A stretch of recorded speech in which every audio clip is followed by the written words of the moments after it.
Good morning, सुप्रभात. सांगा.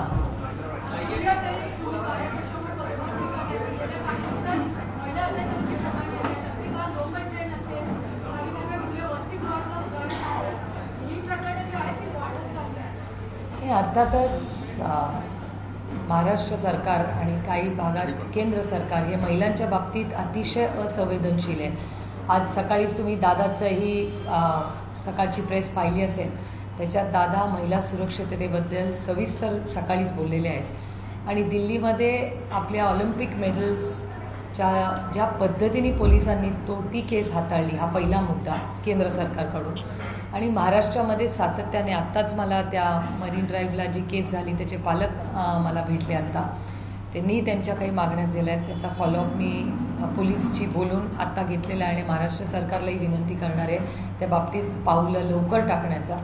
आणि त्याच्यामुळे सातत्याने महिलांच्या विरोधात ह्या ज्या घटना होत आहेत त्या वाढत चालल्या आहेत. आणि अर्थातच त्याला महाराष्ट्राची होम मिनिस्ट्री ही जबाबदार आहे, हे तुम्हाला डेटामधूनच दिसते.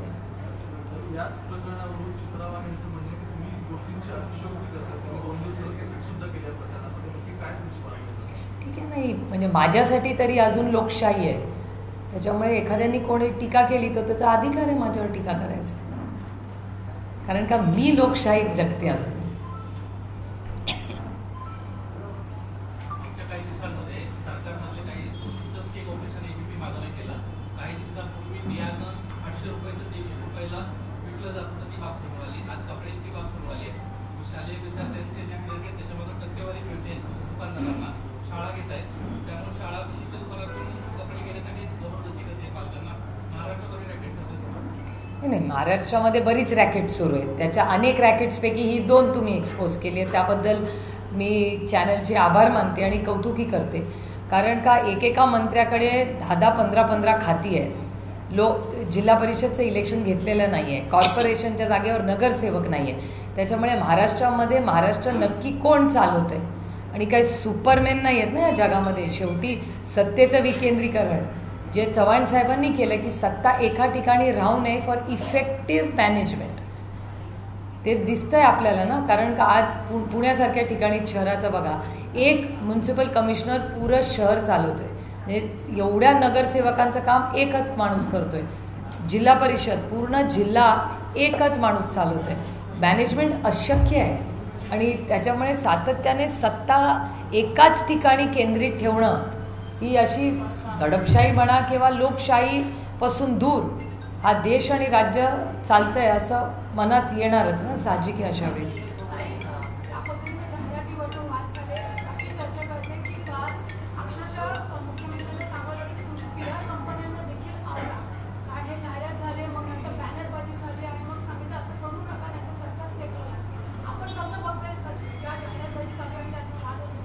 एकतर दादा आणि मी दोघंही महाराष्ट्रामध्ये शोधात आहोत की असे वेलविशर्स फुल पेज करोडो रुपयाच्या जाहिराती देणारे वेलविशर्स दादाही शोधतोय. दादा आता जळगावला गेला आहे. मी त्याला तिथेही सांगितलं तू बघ बाबा तिथे कोण भेटतं आहे का.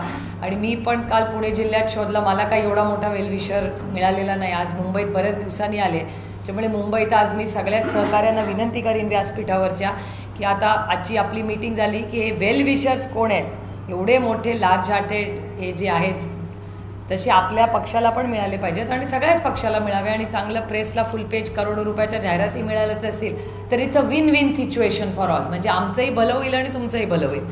त्यामुळे या शोधात आम्ही आहोत. तर तुम्हाला कुणाला शापला तर तुमच्या चॅनलच्या माध्यमातून मी एक महाराष्ट्राला आणि देशाला अपील करते की असे कोणी वेलविशर्स भेटले तर प्लीज माझा जयंतरावांचा दादाचा प्लीज नंबर त्यांना द्या.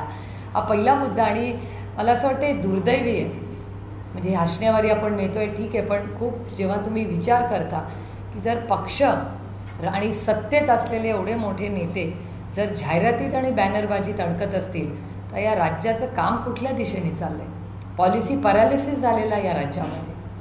कारण का सगळे तू मे तू काय म्हणला, मी काय म्हणलो, मी कुठला बॅनर लावलं, मी कुणाचा अपमान केला, मी तुला कसं खाली दाखवतो, मी तुला कसं कॅबिनेटमधून ड्रॉप करतो, ह्याच्यातच जर ते असतील त्याचं कम्प्लीट पॉलिसी पॅरालिसिस. महाराष्ट्रात कामच थांबलेलं आहे कारण का बाकीच्याच कामांमध्ये सगळे व्यस्त आहेत.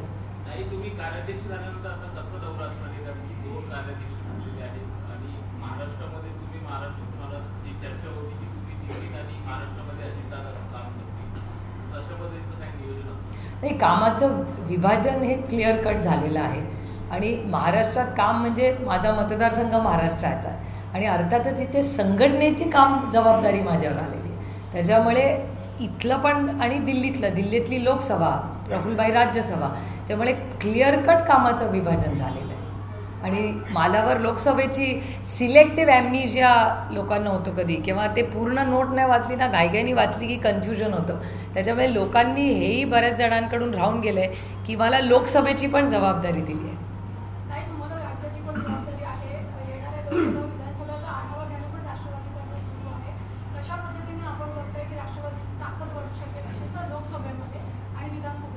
एक तर राष्ट्रवादीमध्ये माझ्या एकटीवरती जबाबदारी नाही आहे, इट्स अ टीम वर्क.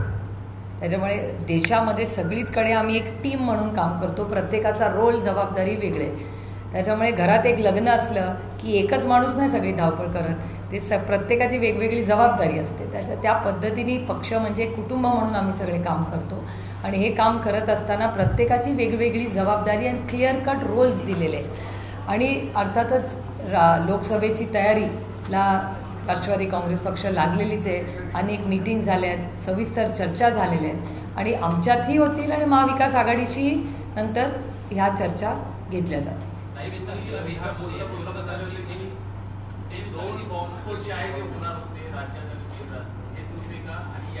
एकतर मी हे बोललेच नव्हते. पुरंदरला मी एक प्रायव्हेट कॉन्व्हर्सेशन कोणाशी तरी करत होते, तो बिचाऱ्या त्या इनोसंट पत्रकाराला खरं वाटलं. त्याच्यामुळे माझी पत्रकारांना विनम्र विनंती आहे की आता उद्या मी माझ्या नवऱ्याशी काय बोलते ते पण तुम्हाला जर न्यूज वाटायला लागली, let's get serious little bit. We are policy makers, not gossip मॉंगर्स.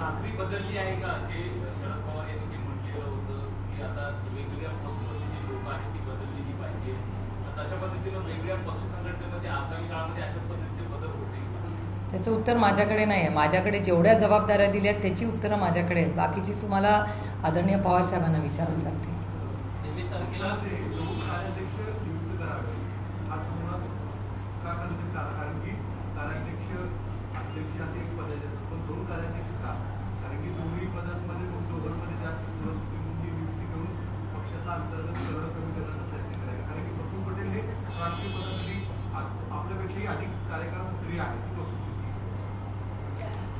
तुमच्या चॅनलमध्ये किती एडिटर्स आहेत आणि बाकीची टीममध्ये तुमच्याकडे ना? तर आम्ही तुम्हाला विचारलं की तुमच्याकडे एकच काय आहेत. That is our internal matter of our party. We will decide. अजून तरी ही लोकशाही आहे ना, आमचा पक्ष आम्ही कसा चालवायचा आहे आम्ही ठरवणार ना. तेच मी उत्तर देते ना. मग उत्तर काय दिलं ना मी तुम्हाला उत्तर की आमचा पक्ष आम्ही ठरवणार ना कसं चालवायचं.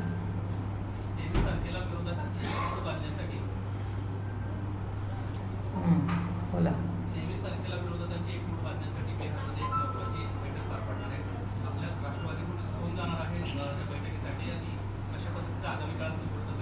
आदरणीय पवार साहेब जातील त्या मीटिंगला.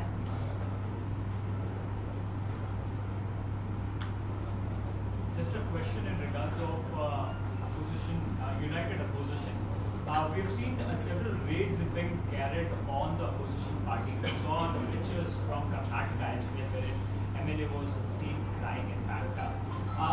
As far as a united opposition is concerned, a meeting is held in Bihar. What could be the agenda in order to tackle such kind of a situation in coming future? Are we looking out for a specific person to lead the very opposition? Because it is always being said that we don't have a face to lead the opposition. You've asked me 3 questions. So in which order do you want them? You've asked me about of the agencies, you've asked me about the vision of the opposition, and you've asked for the face. Have I understood all the 3 questions? Okay, so one question at a time. The first question is about the agencies. Now the agencies are something that is controlled by Government of India, and agencies are not something that run independently. Obviously there is some power behind it because agencies don't take their decisions. There was a time agencies were completely independent, but unfortunately in newspapers and channels like yours I have read and watched that data says in an RTI that 95% people who have been raided or have had ICE issues. Now you'll ask me, what is ICE? ICE doesn't mean barf. ICE is ICE, means income tax, CBI and ED. That's what we all say in the opposition.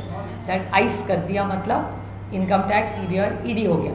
And 90%, 95% people in the opposition have been iced by this government of India.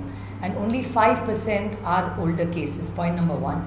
Point number two, most cases that I'm aware of, again through newspapers and channels, is people who have switched sides, who were in the opposition and now are with the BJP. Their cases are completely dormant, or we don't know what has happened to them. They have not been taken to any logical end.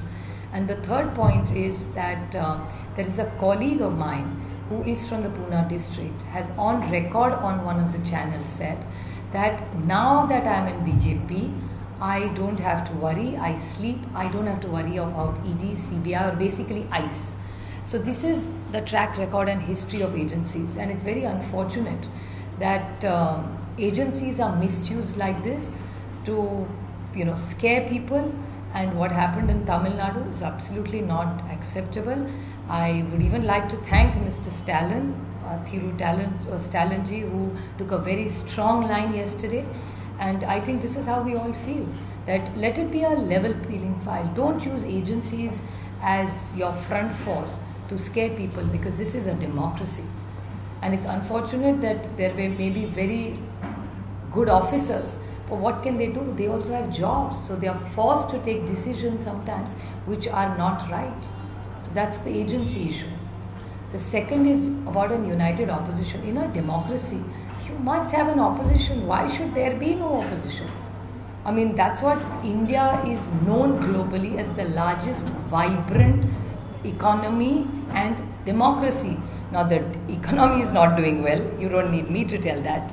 And the same thing is happening in a democracy. And third, face will evolve. You remember 2004, we didn't have a face. Manmohan Singh ji evolved and was one of the finest prime ministers India's ever had. So I think let's wait and see how the story unfolds, because we are for democracy. So let's see how the story unfolds. Face of the opposition. Why do you need? We don't need one face. Manmohan Singh ji did a wonderful job for 10 years, 2 decades of UPA.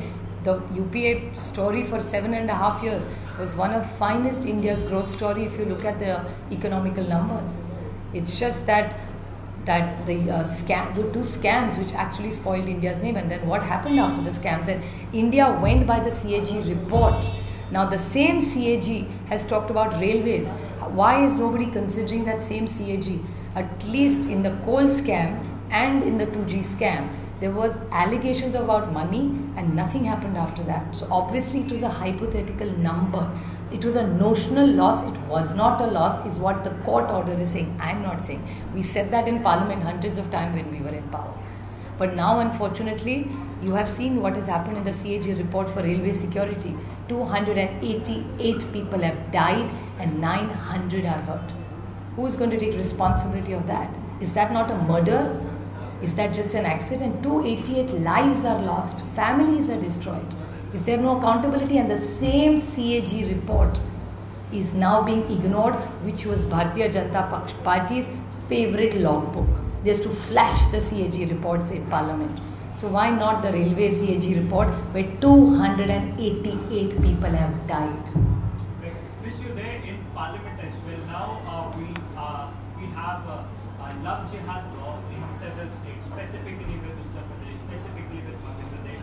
In fact, the BJP government in Karnataka had came up with the anti-conversion law, following which now, as there is Siddaramaiah government out there in Karnataka, they have in fact vanished out that very law and in fact removed that act. Also, apart from that, the Savarkar chapters and Hegdewas chapter that were included in the textbook of kids have also been removed. What is your take in regards of the anti-conversion law that is being removed? Apart from that, the Hegdewas and the Savarkar chapter that has been removed from the textbook. Well, who can love who is a matter of the heart. It's not the matter of the mind or strategy. And I think in 21st century, when we are talking about a global India and a global world with no borders, to stagnate yourself in who loves who is actually not a democracy. I mean, it's your freedom, right? Who you love is your problem. It's not NCP's problem who you love in the first place. We've not started a matrimony. No, but We are here at a policy level. So that's my point. But the question out here is that will the political party will decide what could be the history of India and what could be No, that's the first question. So you've asked me two questions again. So I have replied to the first question. Now the second question is, no political party ever has. These were chapters which were not there in the beginning, right? And in Maharashtra, they've always been in history about all this. So it's individualistic, but I hope the politicians don't take over or change history. And in Parliament, there is a gentleman who has said this on record in Parliament, that history should be written the way it suits the country. That's not what we believe in. We believe in the truth. So history should be written as truth, not according to people in power. That's the unfortunate part today.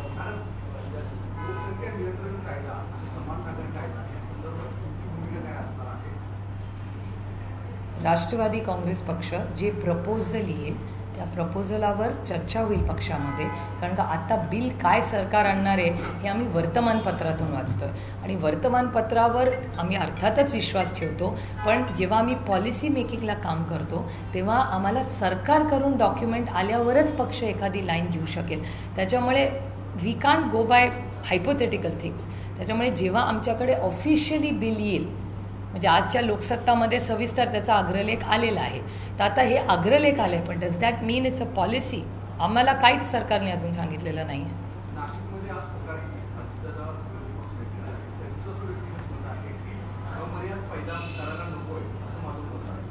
हां, तर ठीक आहे ना, nothing wrong in that opinion. ते दादाचं मत आहे. काय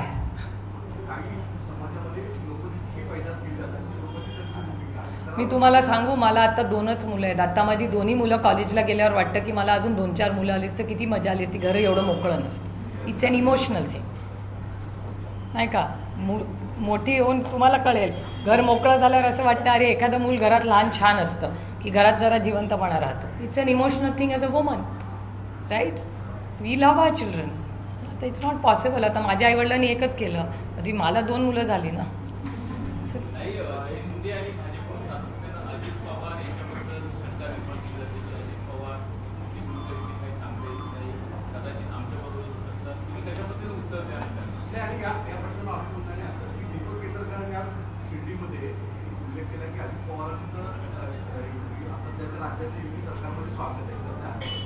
हे बघा, अमिताभ बच्चन सगळ्यांना सिनेमात हवं असतो. मग त्यांचा आवाज पण चालतो, त्यांचा फोटो पण चालतो, त्यांचं लुक पण चालतं, त्यांचं ऑटोग्राफ पण चालतं. So if Dada's Amitabh Bachchan of Maharashtra politics, what's wrong with that?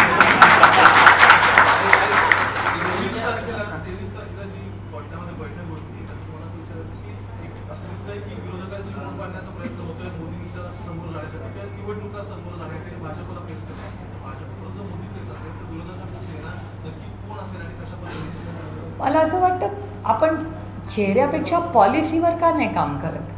म्हणजे मला विचाराल तर तुम्ही चेहऱ्याला मत देणार का पॉलिसीला मत देणार? मला विचाराल तर त्याचा policy paralysis in India also. कारण का ज्या पद्धतीने तुम्ही बघा, एक डिपार्टमेंट वाईज आपण चर्चा करू. म्हणजे सोशल जस्टिसचं केंद्र सरकारचं डिपार्टमेंट आहे, त्याच्यात किती निधी आला आहे, किती प्रोग्रॅम्स अनाऊन्स झालेत. या देशामध्ये मी आता एक प्रश्न टाकला आहे पार्लमेंटमध्ये, एम्स झाले सारखं म्हणतात केंद्र सरकार. किती एम्स ऑपरेशनल आहेत आणि तिच्यात किती डॉक्टर आहेत ह्याच्याकडे कोणी प्रश्न विचारला आहे? भाषण करताना मी तुम्हाला सांगेन आम्ही 10 एम्स काढले. अहो पण ते 10 एम्समध्ये किती ऑपरेशनल आहेत? त्याच्यामुळे मला असं वाटतं की हा constant changing of the goalpost बदलत राहतात. मेन पॉलिसीचं काय आहे? तरी म्हणजे महाराष्ट्रात तर पॉलिसी पॅरालिसिस आहेच, पण आता केंद्र सरकारमध्ये पण आहे असं वाटायला लागलं.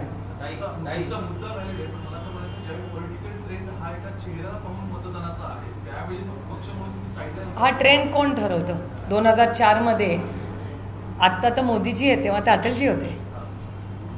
शिंदेच्या जाहिरातीनंतर आपण काल परवा आपण बघितलं की बॅनर बार पाहायला मिळाला काल पालघरमध्ये मुख्यमंत्री म्हणतात की फेविकॉलचा मजबूत जोड आहे. तुम्ही कसं बघताय, कसं काय वाटतं? एकतर फेविकॉलची जाहिरात केल्याबद्दल खूप खूप आभार. Pidilite is a strong company, it's good for them, पहिला मुद्दा. दुसरी, मला असं वाटतं जर प्रिंटर्सला एवढ्या बिझनेस मिळत असेल, कारण का आता मंदी चालली आहे जरा, त्यामुळे जर प्रिंटिंग वगैरेच्या लोकांना 2 पैसे मिळत असतील तर कशाला आपण हे करायचं. पण माझा त्याच्या पुढचा एक छोटा मुद्दा आहे की राजकारण्यांनी आणि राज्य आणि देशामध्ये इल्लिगल पोस्टर्स, म्हणजे तुम्ही सगळ्यांनी जेव्हा पोस्टर्स लावायचे ना तेव्हा त्याचे पैसेच भरले पाहिजे. पण मग मला वाटतं आम्ही सगळ्या राजकीय पक्षांनी मिळून एकत्र केलं पाहिजे की इल्लिगल पोस्टर्सवर आम्ही सगळ्यांनीच काहीतरी, खरंच म्हणजे तुम्ही लावता म्हणून मी लावते, मी लावते म्हणून तुम्ही लावता, हे कुठेतरी थांबलं पाहिजे. आणि त्यातून मुख्यमंत्री आणि उपमुख्यमंत्र्यांचे इल्लिगल जेव्हा पोस्टर्स लागतात तेव्हा मला वेदना होतात. Rules are made to be followed. तुम्हीच कायदे बनवता आणि जर त्यांचेच इल्लिगल पोस्टर्स गावभर लागणार असतील तरी जरा दुर्दैव आहे ते. आणि आजकाल तर नवीन फॅशन निघाली आहे, एअर इंडिया बिल्डिंग टू मंत्रालय तिथेच इल्लिगल पोस्टर्स लागतात. मी खरं तर फोटो काढून ट्विट करणार होते, मग म्हणलं जाणे भाऊ.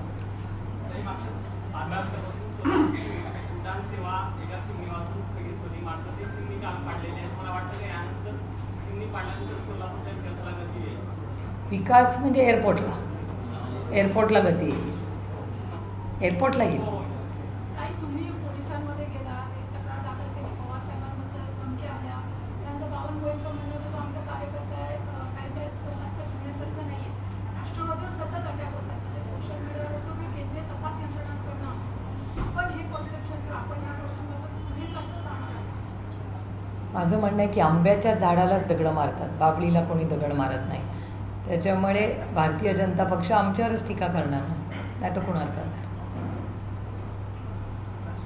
कल एकनाथ शिंदे राज्य के मुख्यमंत्री पालघर में बोल रहे थे और एडवर्टाइजमेंट को लेकर के उन्होंने कहा कि ये जो अफवाहें फैलाई जा रही है हमारे गठबंधन को लेकर के, उनको एड्रेस करते हुए उन्होंने कहा कि ये फेविकॉल का जोड़ है, ये अलायंस कभी टूटेगा नहीं. और जो लोग ये अफवाह उड़ा रहे हैं उनको ये साफ संदेश है कि हम, मैं और देवेंद्र जी दोनों साथ हैं. अच्छी बात है उनके लिए. We don't have to react, every action doesn't have to have an open. That's his view. Okay. You just said that it is an endorsement for Fevicol. Yeah, it is an endorsement for Pidilite. It's a Maharashtra-based company. I'm very happy about it.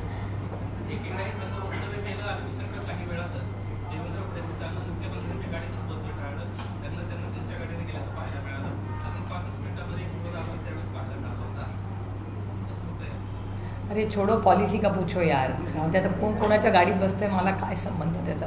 Let's discuss policy.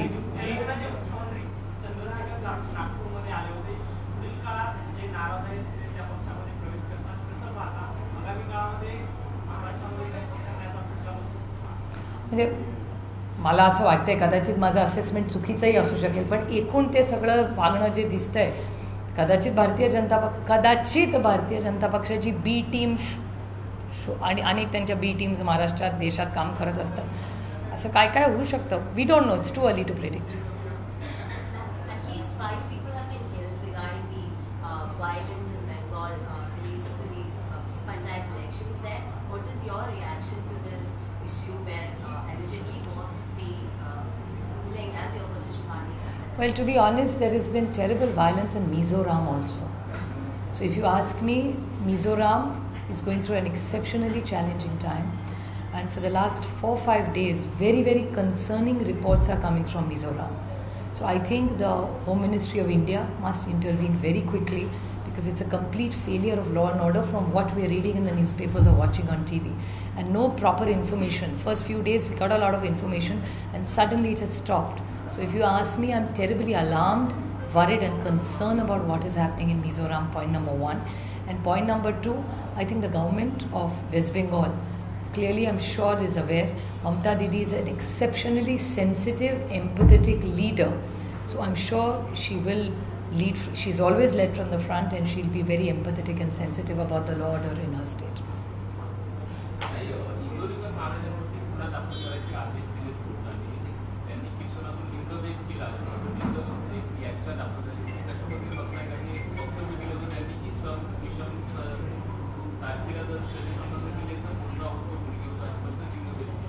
या देशामध्ये श्रद्धा आहे याचा आम्हाला आनंद आहे. माझीही स्वतः श्रद्धा आहे, पण अंधश्रद्धा कोणी वाढवत असेल तर ह्या देशात आणि राज्यात गुन्हा आहे.